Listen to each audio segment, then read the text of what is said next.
Fala pessoal, bem-vindos a mais um episódio da Colabore Podcast. Aqui quem fala é o Rafael Schenta, o host desse podcast maravilhoso, o qual falamos do mundo corporativo, empreendedorismo e o mercado de trabalho. Hoje trouxemos o nosso convidado Rames Tertuliano, Head de Produto e Designer, que falou de um tema muito importante, o preconceito no mundo corporativo.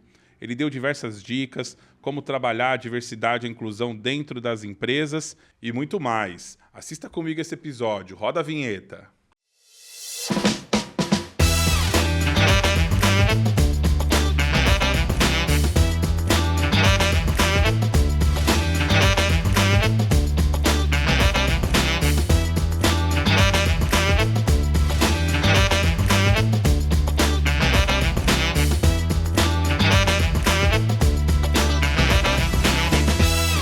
Nós vamos entrar no nosso tema aqui, na nossa conversa.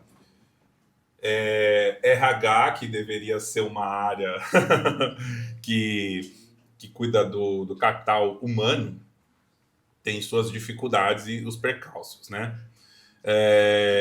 E independente de ter ou não uma área de RH, o preconceito ele está aí enraizado ainda na vida do brasileiro e dentro das corporações. Como que você define no dia a dia o preconceito no mundo corporativo? Então, vamos lá. Eu acho que começa a gente reconhecendo privilégios, né? Então, quando a gente começa a ver, por exemplo, minha história de vida, ela vai contar uma coisa sobre preconceito, provavelmente a história de vida de uma pessoa trans, preta, e aí vai, né, a coisa vai ficando pior com relação a preconceito quando a gente vai adicionando essas camadas a mais, né? O mundo corporativo, no geral, ele é um mundo muito heteronormativo por si só, né? No meu caso, eu gosto de falar muito especificamente no meu caso, porque eu não tenho algumas dessas camadas e a gente precisa olhar para isso, né? Quando a gente parte do pressuposto que as pessoas partem do mesmo lugar, já começa errado daí. Sim. Mas no meu caso especificamente, muito no início era voltada à questão da orientação sexual lá latente, gritando, né? Comecei a trabalhar muito cedo, comecei a trabalhar com 13 anos no mundo corporativo, ali no mercado de jogos e tudo mais. E a primeira coisa é que você se depara naquele ambiente que é um ambiente de tecnologia, primeiro, muito homem. Muito homem. Você procura por mulheres, não existe, né? Hoje em dia, ainda bem que já está mudando muito esse cenário. Também por causa de programas de incentivo ali, né? Hoje em dia Sim. a gente já faz vagas ali afirmativas e tal, que faz com que esse cenário ele mude um pouco. Mas o meu cenário era esse, era assombroso, assim, né? Imagina uma pessoa com seus 13, 14 anos de idade, entendendo sua cabeça, entendendo sua sexualidade, entendendo tudo aquilo, mas ao mesmo tempo a necessidade da vida enfiando você no mundo corporativo completamente hostil com relação a isso, né? Então, minhas recordações que eu tenho com relação à vivência de preconceito dentro do mercado de trabalho, ele foi principalmente voltado a esse ambiente hostil, masculino, heteronormativo, que uma pessoa como eu, essa pessoa não era muito bem-vinda ali no momento. Então, de você ficar numa salinha ali, vendo um monte de dev codando e fazendo N piadas sobre tudo nessa vida, só que... É isso que eu ia comentar. Você falando me remeteu também a lembranças do meu início de a piada rolava solta. Muita. Há 20 anos atrás, quando eu entrei no mercado, eu trabalho há 20 anos no mesmo segmento, né? E eram, assim, piadas, brincadeiras, bullying, compliance, não existia. Não, passou não existia. longe. E você, desde os 13, também teve esse mesmo cenário. Tive esse mesmo E como cenário. que você lidava com isso? Então, o lidar, né? Eu acho que o lidar é você vai criando cascas. Eu acho que não só eu, mas eu acho que qualquer pessoa ali que faz parte da comunidade, a gente desde cedo a gente descobre que as coisas têm um pouco mais de peso para você com relação ao trabalho. Logicamente que num futuro a vida cobra isso, a saúde mental cobra isso, mas a gente desde o início, seja lá por orientação dos pais ou sentimento da vida sociedade mesmo. em volta ali do mundo corporativo. Exato, você acaba se dedicando àquilo mais 3, 4, 5 vezes mais do que qualquer pessoa deveria se dedicar com relação ao trabalho. Então eu tive muito do meu tempo comido pelo trabalho, consumido pelo trabalho, porque eu tinha muito na minha cabeça de que as pessoas elas iriam me respeitar por causa da minha competência e não por ser uma pessoa, um indivíduo ali que não é que você tem que me respeitar. Eu costumo falar que eu tiro esse direito das pessoas de eu quero ser respeitado, eu não exijo que você me respeite, né? Só que isso é evolução. Até a gente chegar nessa segurança, tem toda uma evolução. Então eu costumo falar que o meu jeito de lidar com isso foi entrando de cabeça assim, no trabalho, e tem seu lado negativo, né? Que é você desenvolver ali questões com relação a perfeccionismo, com relação a você não ser muito suscetível a erros, né? Você veste aquela capa de super-herói mesmo ali para não errar, porque se houver o erro, a primeira coisa que vão olhar para mim é sobre a minha sexualidade, é sobre a minha vivência. Então existe muito esse medo envolvido, né? E comigo não foi diferente. Você precisou esconder uma orientação sexual por muitos anos? Por muito tempo. Eu costumo falar que eu vivo minha vida assim plenamente aberta e falo sobre isso abertamente há pouquíssimo tempo, acho que uns 7 anos para cá, né? Não vou falar minha idade, mas mas colocando ali nas contas é pouquíssimo tempo, né? Até você sentir o conforto, você sentir que de fato é confortável falar sobre isso, mas na frente veio toda a dedicação de trabalho para depois falar sobre isso. Eu costumava falar que acho que a gente escuta muitas referências da família, nem sempre referência correta, né? Mas eu vou pegar um gancho de um assunto atual ali, né? O Homem com H, o filme do Ney Matogrosso ali, maravilhoso, inclusive. E eu lembrava muito do meu pai falando, nossa, olha, aquela figura esquisita ali que brincava com o feminino, com o masculino, aquilo tudo. Mas apesar de tudo isso, olha que voz, olha que competência, olha que incrível. Então, nota que sempre vai para a parte profissional. Então, né, a pessoa tem que ser incrivelmente boa naquilo que faz para poder todo o resto ele se dissolver, né? E a gente vive muito isso, no final das contas. E quando você falou, há 7 anos, você conseguiu, talvez, não trabalhar, mas ter o respeito, né, que é devido, né? Mas quando você resolveu expor, né, a sua opção sexual, você sofreu muito com isso? Ou não? Houve um respeito? Porque nós já tínhamos um ambiente corporativo preparado e uma sociedade um pouco mais aberta para discutir esses temas de diversidade e entre outros. Legal. Quando eu comecei a me sentir confortável, né, especificamente sobre orientação sexual, quando eu comecei a me sentir confortável foi quando eu saí dessa empresa, inclusive, né, que eu vivi esse ambiente hostil, e fui para a Finlândia. Falei, aqui eu não fico mais, né? Não quero viver isso. E foi voltando de lá que eu falei, peraí, tem alguma coisa errada. Eu não estou vivendo minha vida na minha plenitude. É muito ruim você... a gente passa muito tempo no trabalho para, durante o trabalho, você não poder falar da sua família, do seu marido, como que sua família se configura, né?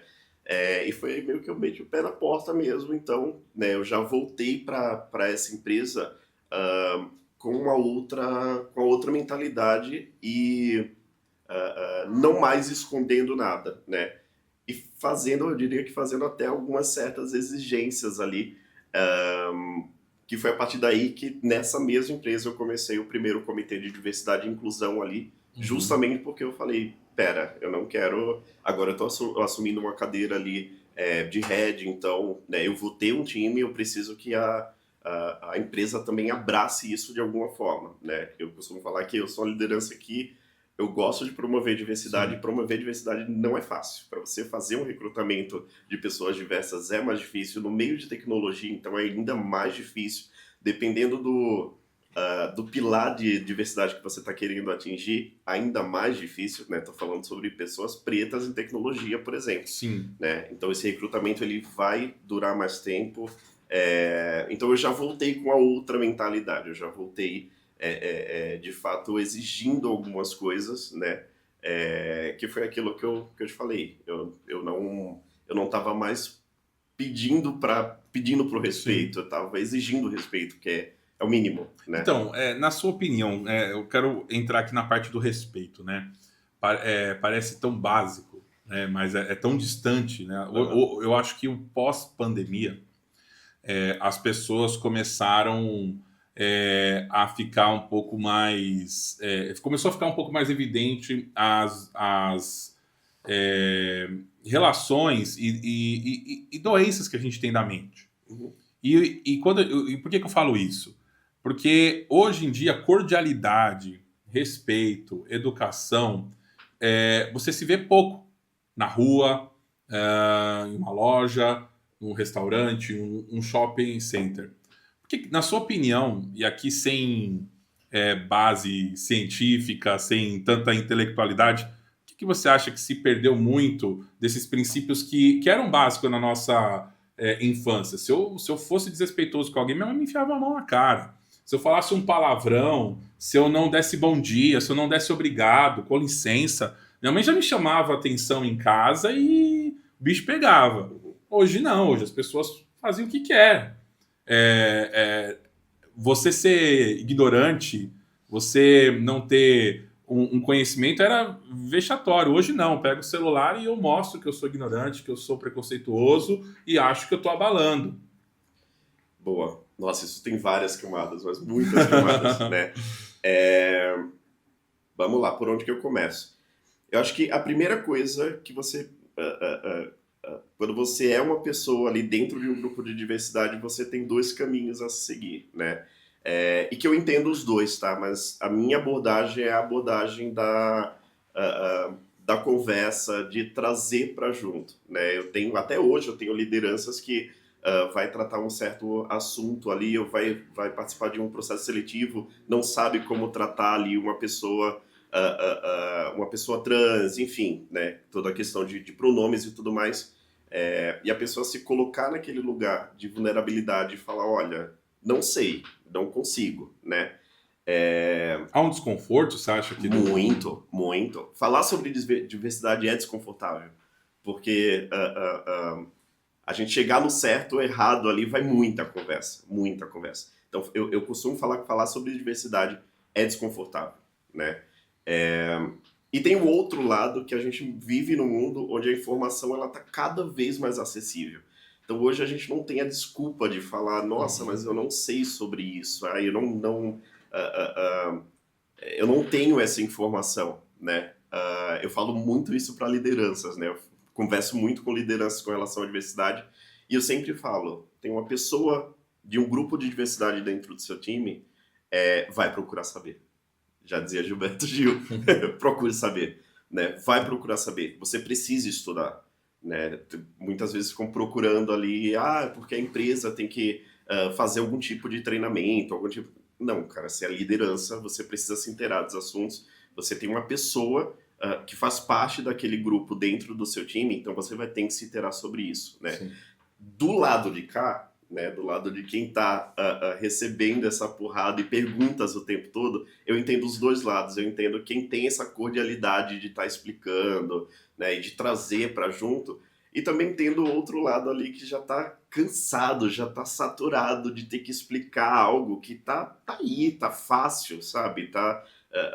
E é muito sobre ocupar espaço. Então, quando a gente fala da importância de ocupar os espaços, da gente ter temas como esse sendo debatido dentro de um espaço aberto, de uma TV aberta, é justamente para não ser cansativo para a gente que está do lado de cá, tendo que explicar o óbvio o tempo todo. Né? Muita gente acha anormal que deveria ser normal. Exatamente, né? Mas sobre essa questão especificamente de cordialidade, né?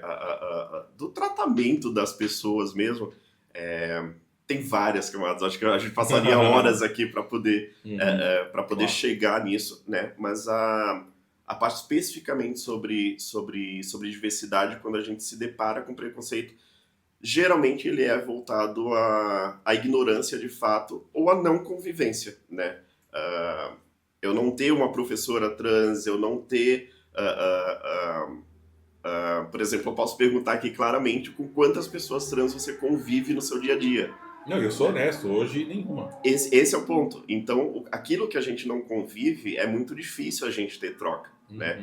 E esses incentivos, eles vêm justamente para essas pessoas ocuparem esses espaços e a gente não precisar mais ter esse grau de estranhamento quando a gente vê né, uma trans deputada, por exemplo, né? Então, eu acho que tem várias camadas nisso, mas a ocupação do espaço, para mim, é que faz todo esse resto ir se dissolvendo. Tem um pouco a ver também com a intolerância. Hoje a gente vive, se você não concorda comigo, eu sou contra você. E em todos os âmbitos, né? A gente pode colocar. Isso se tornou muito latente na política, mas você pega na religião, na orientação sexual, esportes, né? Cultura. Se você não vai na minha linha de raciocínio e pensamento, você não serve nem para eu ter convivência. É um extremismo muito grande. O que é péssimo, porque vai completamente contra a ideia de diversidade. Né? Se eu falo sobre diversidade, se eu quero um time diverso, por exemplo, dentro de um meio corporativo, dentro de um time, eu tenho que ter pessoas diversas reais, e diversidade de visão política é uma delas. Então, né, a essência da diversidade é justamente esse respeito à opinião ou a vivências contrárias à sua, né? Então, eu costumo falar que vai completamente contra a mesma coisa, né? Quando eu estou ali fazendo um censo de diversidade para o meu time. Eu tenho um time majoritariamente feminino pelo cenário de mulheres na tecnologia. Então, né, eu vejo como importante trazer mulheres para esse meio. Mas, se a gente está falando de diversidade ali com relação a censo, eu tenho que replicar no meu time exatamente o que o IBGE, graças a Deus, voltou a estar aí novamente.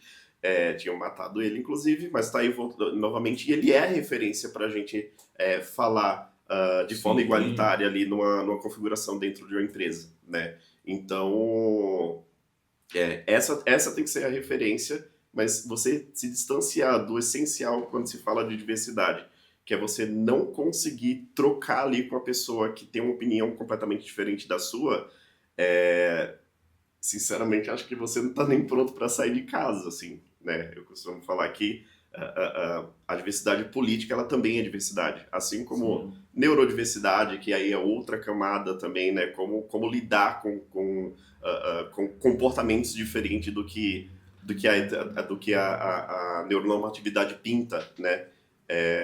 Mas falar de diversidade também é isso, com relação a critérios políticos também, né? Por que você acha que as empresas ainda têm tantos vieses? Eu vejo que a camada de diversidade em algumas organizações ainda é muito pequena. E as discussões, elas vêm apenas nas datas. Né? Não é uma coisa contínua o ano inteiro. Não, é o mês da diversidade. O dia da diversidade. Aí eles vão trabalhando com um calendário de datas. E a pessoa às vezes está tão entretida no seu trabalho que ela não está nem aí para a data. A gente não sabe nem que feriado que é hoje. Então, assim, as pessoas não estão nem atentas a isso. Por que você vê esses vieses tanto na empresa e camadas tão pequenas de diversidade dentro do mercado? Eu acho que primeiro começa pelo ponto que eu falei de ocupação de espaço, né? A gente sabe que pessoas diversas, elas não partem do mesmo lugar. Então, a dificuldade para chegar ali numa camada de diretoria, por exemplo, é muito raro você ver pessoas, né? Dependendo ali, é bem raro de chegar lá. Com relação a datas especificamente, eu tenho uma visão um pouco um pouco diferente quando se fala, nossa, mas diversidade é todo dia. Eu concordo que diversidade é todo dia. A gente tem que falar todo dia sobre isso, porque as pessoas estão lá trabalhando, inclusive dando resultado Uhum. e dando lucratividade para a empresa todo santo dia, né? Então, elas estão ali, a gente precisa olhar para elas todo santo dia. Quando a gente fala sobre datas específicas, é porque na minha vivência eu noto que pessoas que não olham para isso, elas são praticamente obrigadas a olhar para isso, bem entre aspas, e eu vejo que nesse momento muita gente desperta para falar, nossa, mas eu tenho gente assim no meu time, por que, que eu não estou procurando saber, por que, que eu não estou estudando, por que, que eu não tenho senso de diversidade dentro Sim. de um time, numa empresa que promove diversidade, né? Então, como liderança, eu estou faltando aqui. E é nessas datas específicas, né, por mais que seja uma semana ali de Uhum. diversidade dentro de um mês, ainda assim, para mim, é muito importante. Sim. É alguma coisa, sabe? Não que a gente tenha que se contentar com esse um É porque mês. dependendo da empresa, eu já trabalhei em empresas que tinha um calendário que toda semana tinha dois, três comunicados específicos. Uhum, E às vezes, de uma diversidade específica, ela se perdia entre outros comunicados. Às vezes eu queria a pessoa, e até eu mesmo, né? Vou ter que ser sincero aqui. uhum. Eu tô mais preocupado em saber quanto que é o meu dissídio do Sim. que quanto que é uma data específica e determinada. Eu acho que às vezes se perde o excesso de comunicação e Uhum. às vezes mal direcionado no público. Esse é um erro. Sim. Porque pega o calendário, nossa, aí vai lá, lota o analista de digital, o analista que vai fazer a arte para ficar mandando e-mail. Uhum. E muitos nem abrem esses Não, e-mails, muitos nem abrem um comunicado. não. O papo tá importante aqui, pessoal, mas vamos dar uma adocicada nessa conversa. Agora chegamos ao nosso momento Bariloche. Por favor, fique à vontade, pegue um docinho se quiser. Bariloche, consistência, mais de 50 anos no mercado. Ela está situada aqui na Avenida Kennedy, número 170. Pega o seu celular, aponta por QR Code que vai ficar aqui na tela e faça seu orçamento. Casamento, evento corporativo, festa de 15 anos, festa infantil, desde salgado a doce, bolo, lembrança, presente. Bariloche vai deixar o seu evento muito mais feliz e muito mais delicioso. Então, entre em contato com eles. E se você quiser apoiar aqui a Colabore, vai ficar um link na descrição para você entrar em contato conosco. Voltando aqui, quais efeitos positivos uma empresa que foca na diversidade tem? Não sei se você pode trazer algum dado ou alguma informação, porque eu vejo que quanto mais pluralidade dentro de uma empresa, ela vai conseguir ter mais elementos produtivos e criativos Exato. para a sua equipe. Tem algum estudo, algum dado que você possa trazer que aumenta a produtividade, melhora a cultura? Boa. Tem alguns estudos especificamente sobre lucratividade das empresas que promovem um ambiente mais diverso. Eu não vou me arriscar a falar sobre números aqui, porque a última vez Sim, que eu vi já faz um tempo especificamente sobre esse estudo. É um estudo que ele é feito sim, ele é atualizado anualmente. constantemente. Mas investir em diversidade basicamente não é um oba-oba que eu estou investindo em diversidade porque nós somos muito legais. É lucrativo, para além de você se importar com as pessoas, é lucrativo para o Sim, negócio, né? Eu posso citar alguns exemplos aqui dentro do universo que eu vivo, né? Dentro do universo da tecnologia. A gente tem times ali voltados ao marketing e ao criativo, né? Que onde essa galera se concentra justamente por ser uma galera com a vivência mais ampla ali com relação à identificação, olhar para a identificação. sim, Mas eu vou usar aqui o exemplo do time, um dos times que menos olham para isso e é tão importante quanto, que é o time de vendas, por exemplo, né? Tem um time de vendas lá que geralmente é aquele time mais faca na caveira ali, que precisa sim, trazer sim, sim, resultado sim. de uma forma um pouco mais direta, né? Quando eu, como pessoa que vendo ali um produto, me identifico com quem eu estou com quem eu tô vendendo, metade da conversa ali já se estreitou, porque ela tem a mesma vivência que eu, ela tem as mesmas necessidades que eu, talvez ela saiu de um lugar muito parecido com de onde eu saí, né? E eu estou falando sobre diversidade regional, por exemplo. Sim, Né? A sim. gente escuta um sotaque ali parecido com o seu, opa, uma conexão. Né? Então, é gerando essas pequenas conexões ali com relação à diversidade que você está bem mais próximo de chegar ali a um resultado bom com relação a vendas do que alguém que você não tem conexão nenhuma. Né? Já se foi o tempo em que Sim. se vendia produto, era aquele script ali pronto, que você seguia aquele Sim. script e conseguia vender o produto. Hoje em dia você tem que quase que entrar na cabeça da pessoa e de fato se conectar, para além de entrar na cabeça da pessoa, né?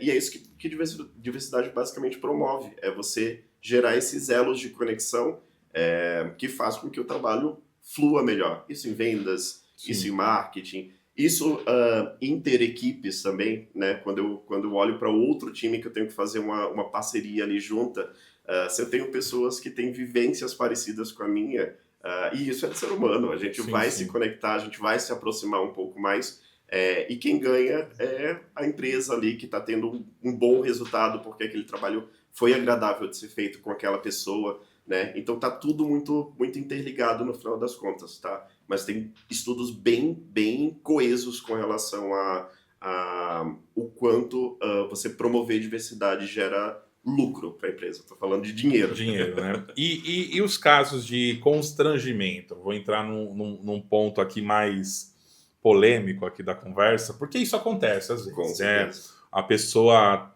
o que você falou, até fazendo um paralelo, quantas pessoas trans você convive, quantas pessoas, sei lá, de uma religião diferente, sei lá, um judeu, um islâmico, um católico, evangélico, entre outras religiões, e a pessoa, ela é tão intrínseca na bolha dela, a gente vive bolhas também, isso Claro. é um fato, que de repente ela chega e te dá uma bola fora, né? Por exemplo, como que é você e sua esposa? Nossa, como que você vai em, sei lá, no determinada igreja? E isso em várias esferas.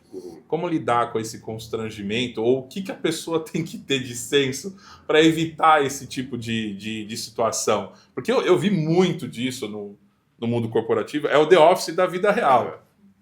Né? Por isso, um comitê de diversidade e inclusão é muito importante Dentro dentro de uma empresa. Que, né, mesmo que a gente faça isso uma vez no ano, mas que a gente acaba treinando pessoas para essas situações, para isso não acontecer, né? Então, por exemplo, né, na empresa que eu estou hoje, a gente tem lá, hoje a gente se comunica via Slack, né? Tem toda uma comunicação ali, e a gente deixa muito claro ali, por exemplo, no perfil da pessoa, né? Ainda mais hoje no home office ali, as pessoas não se conhecem de vez em quando. Então O LinkedIn já deixa isso também, exatamente. Né? Uma ferramenta Então são ferramentas que facilitam isso não acontecer, né? Então a gente deixa ali no Slack seu pronome, por exemplo. Isso já ajuda muito, porque a pessoa que vai lá se comunicar ou perguntar alguma coisa para você, ela vai se comunicar da forma correta. Então, quando a empresa promove esse tipo de movimento, facilita até a vida de quem não está muito por dentro desse tipo de assunto. Mas se a empresa promove esse vá procurar saber antes de procurar fulano e tratar com fulano, nisso vai virando um movimento tão natural que quando vê você está lá procurando e você nem sentiu.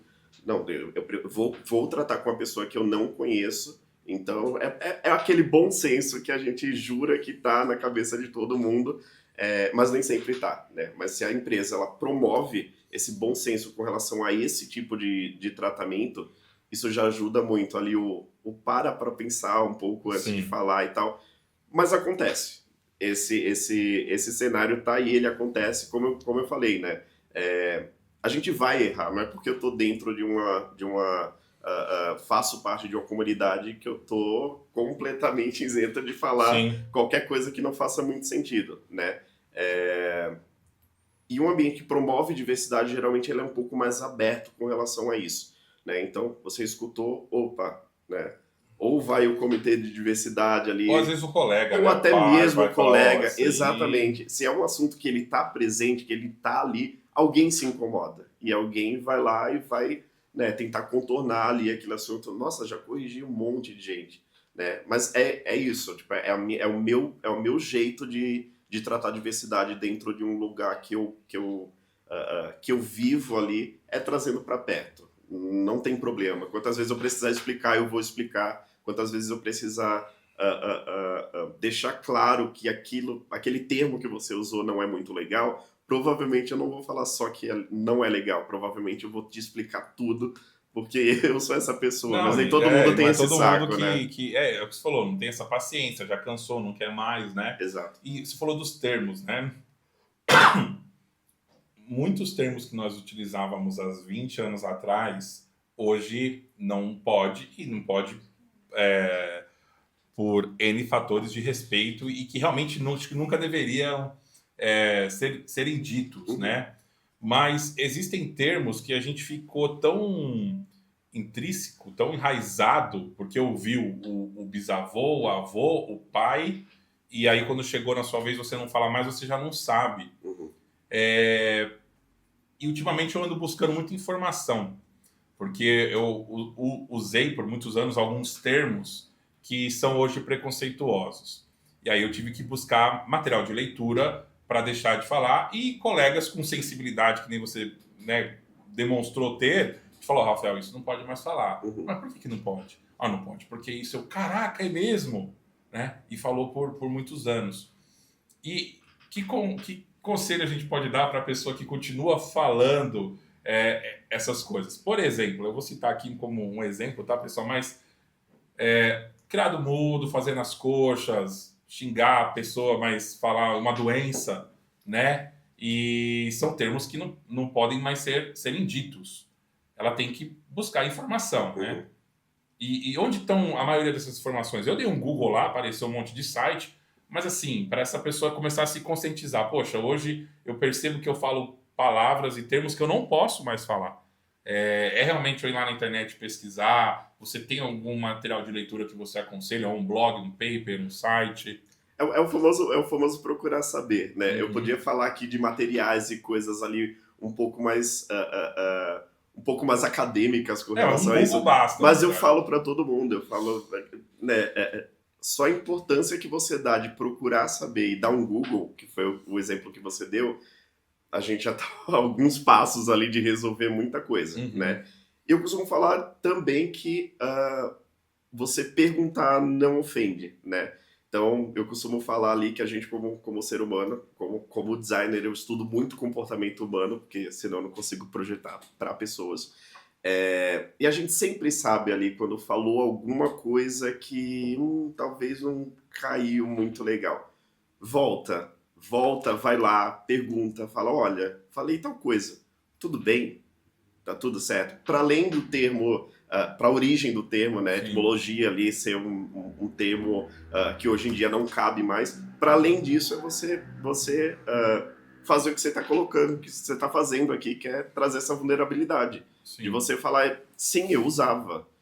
Sim, eu sei que pode ser que de vez em quando você até continue usando, né? Mas você ter a consciência de que você usa, mas vai lá e se corrige, ou vai lá e fala: poxa, não foi legal, deixa eu voltar e falar, porque agora eu sei o que é que aquilo significa, né? Para mim isso é meio caminho andado, assim. Termos tá capacitista, para mim era um Exatamente. desafio. Aí eu comecei a perceber. Então, assim, primeiro uma pessoa me mostrou e me ensinou. Aí eu fui lá. Mas mesmo assim, se continua. A mudança de hábito demora 90 dias. Eu vou falar algo que, para mim, é o que permeia tudo isso, né? Quando a gente fala sobre diversidade, sobre pronomes, sobre termos que não é muito legal utilizar, muitas vezes a gente cai ali no âmbito da frescura, né? Vamos de sinceridade aqui, que sempre vai ter aquela pessoa que fala: ah, não, mas eu nunca vi problema nisso. Ah, eu sempre usei e ninguém reclamou, né? Para além do mundo ter andado, e talvez você ficou para trás, mas falar de diversidade não é nada sobre você. É sobre quem está sentindo. Sim. É outra pessoa, né? Então por isso que eu falo que perguntar não ofende. Você sentiu ali que não foi muito legal, pergunta. E quando você começa a buscar informação, você sente. Isso é fato. Exatamente. Você sente. Né? Saiu da ignorância ali, você já liga um alertazinho. Então por isso que eu falo, no final das contas, gente, procura saber, pelo amor. Tá aí, a informação tá fácil, não é difícil. Sim. Sabe? São segundos que você leva ali para saber se algo é... Eu sou uma pessoa muito curiosa, então tem coisa que eu passo a madrugada pesquisando, que eu coloco na minha cabeça que são coisas super inúteis, mas eu falo, nossa, é legal saber disso. Eu queria saber disso, né? Mas tem dessas que tá no nosso cotidiano o tempo todo, e aí essa a gente precisa se inteirar, né? Não tem como. E a liderança? Qual o papel da liderança com a diversidade? E principalmente quando a liderança não compra essa pauta porque está focado no seu próprio objetivo de área ou pessoal. Qual o papel que ela tem? Boa. Eu costumo falar que não só com relação à diversidade, eu acho que liderança move ponteira da empresa. Liderança faz a coisa girar, né? A cultura da empresa não é uma cultura que ela vem top-down, ela não vem, né, porque essa é a empresa e eu pintei uma cultura e agora vai ser assim. Geralmente, ou ela surge na liderança, ou a gente tem um cheiro saindo ali do topo, mas que é completamente transformada por essa liderança, por essas lideranças que estão mais abaixo. Então, acho que a gente tem que partir daí, de que liderança ela tem um papel importante, independente de ser sobre diversidade ou não. Sobre diversidade especificamente, é justamente esse link, né, essa percepção que a liderança precisa ter entre o quanto ela é importante se preocupar com isso, porque são pessoas. Então ela precisa lidar com pessoas, principal ativo, e ela precisa lidar com aquelas pessoas, e ela fazer esse link do quanto é lucrativo e produtivo para o time dela ter essas pessoas. Depois que esses dois elementos ali se juntam, aí a liderança vai passar a enxergar de uma outra forma essa preocupação de ter um senso de diversidade, mas volto a repetir, pelo ambiente que a gente vive, se a gente não tem uma promoção disso por parte da empresa, é muito difícil a liderança. É importante ter isso na política? Muito, muito. Eu estou falando sobre no onboarding ter um momento só para falar sobre isso. As pessoas estão entrando. Isso faz parte da cultura da empresa. Então, no onboarding, por exemplo, elas precisam saber que tem pessoas diversas ali, que você precisa saber como tratá-las, ou enfim, né, como se dirigir a elas. Então, isso precisa ser uma importância da empresa genuinamente, né? Eu falo genuinamente porque tem muita empresa que, né, no mês da diversidade taca lá o arco-íris em tudo que canta e depois volta a ser aquela calamidade de novo e não se fala mais disso. Mas para a liderança especificamente, quem move ponteiro é ela, e pessoas diversas movem ponteiro. No dia que a liderança perceber essas duas coisas, e aquilo que eu falei desde o início, você tem pessoas dentro do seu time, você precisa estudar sobre pessoas, elas sendo diversas ou não. Então é sua obrigação como liderança, não tem que esperar. Se tivesse incentivo da empresa de ter treinamentos, ótimo, perfeito, mas é o nosso papel como liderança.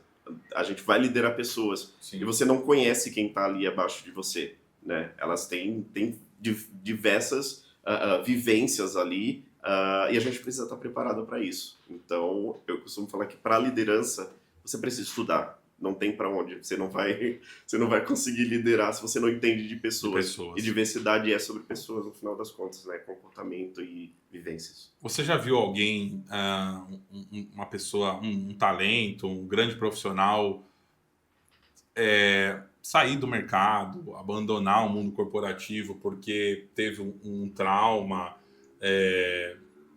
e acabou não querendo continuar? Como você falou, no começo às vezes eu tinha que me esconder, eu tive muitas lutas com isso, mas pessoas que falaram, não, isso eu não quero, e abandonou o mercado por causa do preconceito. Eu conheço poucas pessoas que abandonaram o mercado, conheço muitas pessoas assim, mas de bolo, de que saíram das empresas que estavam justamente porque não existe esse incentivo com relação à diversidade. Para além de não se sentir à vontade, a não promoção, a não falar sobre o assunto, né? Tem o caso de pessoas ali neurodiversas, por exemplo, né? Que a gente sabe que algumas questões ali comportamentais, elas são pintadas como algo que, nossa, aquela pessoa é mala, aquela pessoa é chata. Se eu falo sobre essa neurodiversidade, aconteceu no meu time, inclusive. Uma vez, tive uma pessoa neurodiversa dentro do time, que ela chegou para mim e falou, então, eu queria falar sobre isso, dentro do time. Eu falei que ótimo, porque eu já estava estudando sobre, mas nada melhor do que a pessoa que vivencia aquilo. Então essa pessoa passou por vários fatores ali, principalmente de comunicação. Então, olha, quando eu te corto ali no meio da tua fala, não é minha culpa, é por causa disso, disso e disso. E vários pequenos comportamentos ali, que a pessoa poderia ser taxada como uma pessoa, né, mala, chata, enfim, são coisas próprias da neurodiversidade dela. Então, o time sabendo disso já muda completamente o cenário. Se a empresa não promove isso, não explica sobre isso, provavelmente essa pessoa ela não vai durar muito tempo na empresa, né? Então é isso. Eu sempre volto no procurar saber, não tem para onde. Liderança precisa se inteirar, é muito nosso papel. E para finalizar, que conselho que você dá para a empresa, para a liderança, para as pessoas que querem, que precisam, na verdade, começar a se inteirar e na importância que é a diversidade dentro do mundo corporativo, dentro do ambiente também fora corporativo, do ambiente social. Uhum. Que conselho você dá para essa pessoa para ela se preparar e às vezes numa empresa montar uma célula, montar uma área? Eu acho que começa daí, né? Ter um comitê de diversidade ali, pequenas células de ambiente seguro para discussão ali de pessoas em determinados pilares ali de diversidade já ajuda muito. Mas o que consumir, eu falo que esse material está muito fácil, né? Acho que o passo número 1 é você falar, eu quero promover diversidade, porque eu entendi que isso é rentável, que isso vai ser bom para o meu time, para além da minha responsabilidade social, né? A gente sai ali do corporativo e vai para a responsabilidade social, que também faz parte ali da gente como ser humano. Mas acho que o ponto número 1 tá aí, é você falar, preciso me inteirar sobre isso. E a gente tem muito material e de muito fácil acesso, né? Eu não vou saber sobre tudo. Começa ali pelas pessoas que estão no teu time, pelas pessoas que estão na tua empresa, né? Procura entender, procura saber. Hoje a gente tem diversos recursos ali, tem o ChatGPT ajudando ainda mais nesse sentido, em juntar todas essas informações ali, se você não quer consumir tanta coisa assim. Mas começa de algum lugar. E aí é o que eu falo, né? Tem empresas que ligam para, sei lá, 7 pilares de diversidade diferentes. Começa com o básico, começa a olhar como é que tá cor e raça dentro do teu time, dentro da tua empresa. Começa a olhar como é que tá a orientação sexual dentro da tua empresa. Começa a vir para neurodiversidade, né? Como você falou no início da nossa conversa, a gente está num período onde as doenças ali estão cada vez mais próximas nesse sentido. Então, começa do básico, né? Começa por no máximo uns 3 pilares, 4 pilares ali de diversidade.